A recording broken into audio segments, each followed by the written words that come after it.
लक्ष्मण जी से कहा कि जो सामने वाला तुमको दिखाई देता है ना, इसकी बौद्धिक क्षमता कितनी तीक्ष्ण है, बुद्धि कितनी तीक्ष्ण है, इसका उदाहरण देखिए। इसकी वाणी और क्रिया में भी कोई अंतर नहीं है।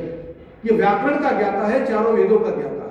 वो व्यक्ति जब रावण की लंका में जाता है और माता सीता जी के सामने खड़ा होता है तो मन में एक प्रश्न उठता है कि मैं इनको कैसे कहूं, क्योंकि सीता जी के मन में दुख भरा हुआ है। हम पर्यावरण का कार्यक्रम कर रहे हैं, इतने पर्यावरण पर विषय बोलते हैं, कहीं ऐसा तो नहीं इस विषय को बोलते बोलते समाज ही व्याक्रांत तो हो जाए, समाज को लगे कि सब खत्म हो रहा है, तेरे बस की अब कुछ नहीं रहा। इसलिए समाज को भय के साथ में समाधान की ओर लेकर जाना, इतने सरल शब्दों में भाई साहब ने वो 5-7 पॉइंट भले उनके लिखे हुए हैं, लेकिन 5-7 विषयों के उन पॉइंट्स में ही पूरे विषयों को एक सरलता के साथ में बोल दिया। कितने छोटे छोटे शब्दों के रूप में अपने प्रेम किशोर जी ने रख दिया।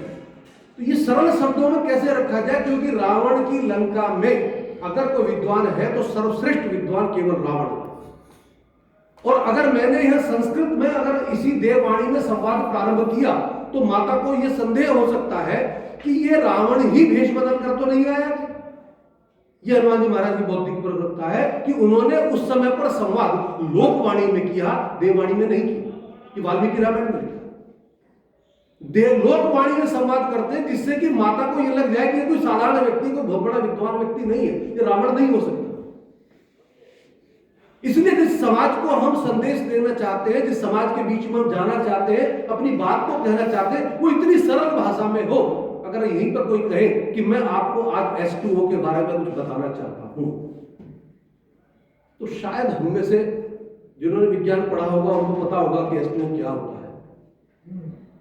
लेकिन जल के बारे में जब हम बोलेंगे तो जल के ऊपर भी संकल्प की बात आ रही थी, आचमन कर रही। जल ऊर्जा का बहुत बड़ा स्रोत है, क्योंकि अग्नि अगर कहीं समाप्त होती है तो जल में जाकर समाप्त होती है, जल में समाप्त होती है। इसलिए जल का कितना महत्व है कि हम जब संकल्प करते हैं तो हथेली पर जल लेकर संकल्प करते हैं, हम जब शपथ लेते हैं तो हाथ में जल लेकर। इसलिए क्योंकि वो ऊर्जा है, वो ऊर्जा हमको ऊर्जा देने वाली है, हम आचमन करते हैं उसमें।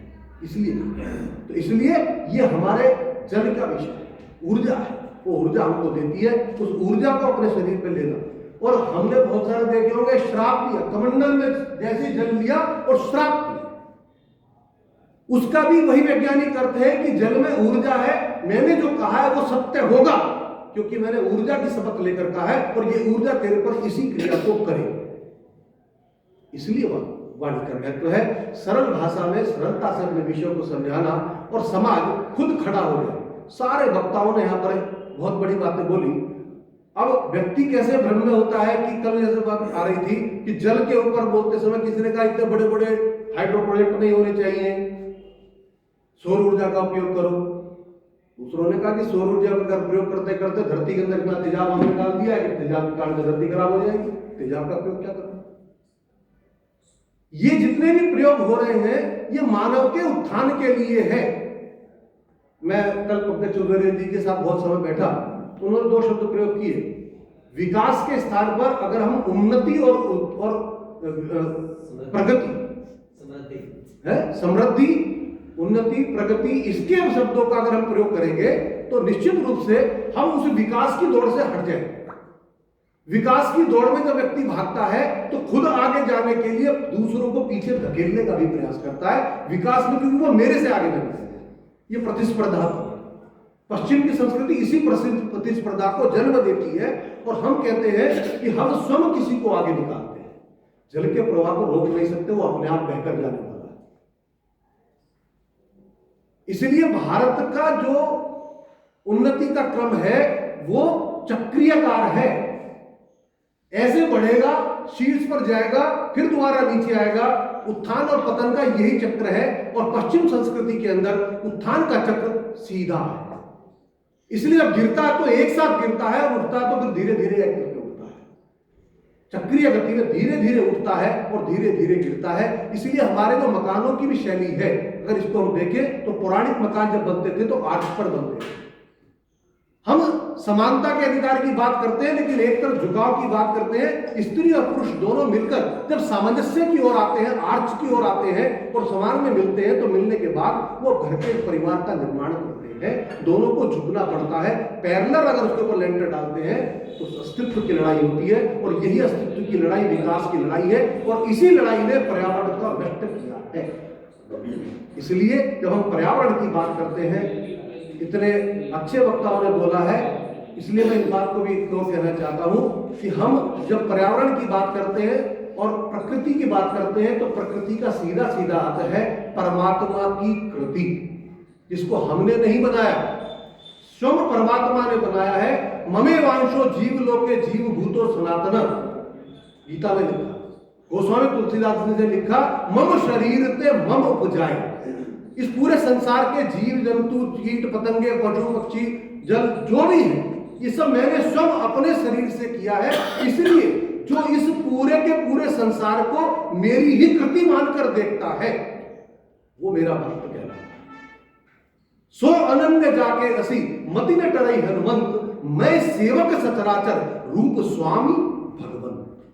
अनन्य रूप से जो इस संसार को देखता है, परमात्मा का स्वरूप मानता है, और परमात्मा के प्रति जो प्रेम करता है अपने, वही इस प्रकृति के साथ प्रेम करना, यही अनन्य भक्ति है। और इस अनन्य भक्ति को हम अपने जीवन में स्थापित करें, और ऐसी अनन्य भक्ति जब हम अपने जीवन में लेकर चलते हैं, तो निश्चित रूप से हम प्रगति की ओर आगे बढ़ते हैं, और हम प्रगति करते हैं, उन्नति करते हैं, अपने समाज को आगे लेकर के चलते हैं, और ऐसा समाज ही सह अस्तित्व पर जीवन जीता है।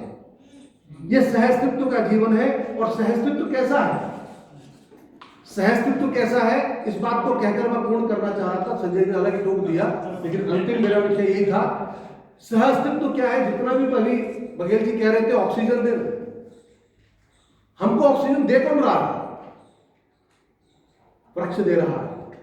और वृक्ष को जीवन कौन दे रहा है? हम किस चीज को छोड़ रहे हैं? अगर वो ऑक्सीजन छोड़ रहा है तो हम किसको छोड़ रहे हैं? हम उसका भोजन छोड़ रहे हैं। वो कार्बन डाइऑक्साइड दे रहा है।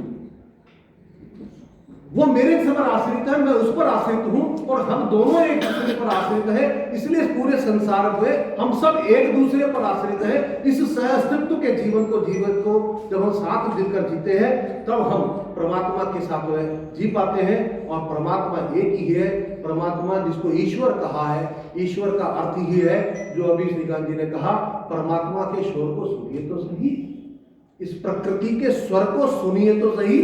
प्रकृति का स्वर कहां से आ रहा है? साए साए साए साए करती हुई हवा चलती है, टप टप टप करके पानी टपकता है। अब वो तो खैर प्रेम किशोर जी ज्यादा अच्छी तरह बता पाएंगे, क्योंकि वो पुकार रही है धरा, ऐसे बहुत छोटी छोटी कविताओं के पाठ लिखते हैं। तो ऐसे छोटे छोटे शब्दों के माध्यम से जब अपने विषय को रखते हैं, तो हम प्रकृति के साथ जुड़ते हैं, परमात्मा के साथ जुड़ते हैं। और हम सबका ये कर्तव्य है कि हम उस पर्यावरण का रक्षा करें। और इस कार्यक्रम की अध्यक्षता के लिए मुझे बुलाया गया। मैं सभी कार्यकर्ताओं को और संजय जी का विशेष रूप से धन्यवाद देता हूं। और मंच पर जितने भी सभी बंधु थे, सबने अपने विषय के साथ में न्याय किया है, और ऐसे न्याय के लिए उन सबको भी मैं धन्यवाद देते हुए अपनी बात को पूर्ण करता हूं। भारत माता की जय, गंगा मैया की जय।